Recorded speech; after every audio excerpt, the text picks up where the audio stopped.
পুরাতন বা ব্যবহৃত গাড়ি কিনে বড় কোনো রিপেয়ার বা মেনটেনেন্স খরচের সম্মুখীন হন নাই, এইরকম মানুষ খুঁজে পাওয়া দুষ্কর।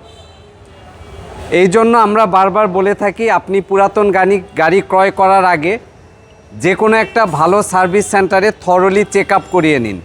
আপনি হয়তো গাড়িটা কেনার আগে বিভিন্ন ধরনের ফাংশনাল জিনিসগুলো চেক করছেন, কিন্তু নিচের দিকে যে গাড়ির কি অবস্থা এই বিষয়গুলো আপনি দেখতে পাচ্ছেন না, কারণ এগুলো কোথাও লিফটে উঠায়ে হোয়েস্টে উঠিয়ে দেখলেই শুধু দেখা যাবে।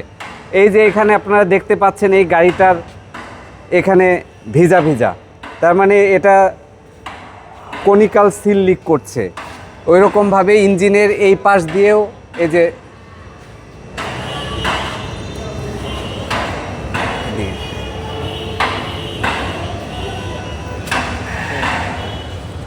এই যে ভিজা ভিজা এই জিনিসগুলো উপর থেকে কখনোই দেখা সম্ভব না।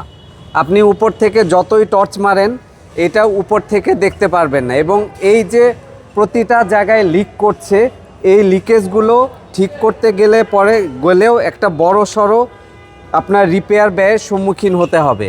আপনি থরলি চেক আপ করিয়ে নিলে যেটা লাভ হবে, আপনার প্রবলেম সলভ হয়ে যাবে না, কিন্তু যার কাছ থেকে গাড়িটা কিনছেন আপনি কি প্রবলেম আছে এগুলো ঠিকঠাক করাতে কত টাকা লাগবে সে অনুযায়ী আপনি প্রাইসটা নেগোসিয়েশন করতে পারবেন।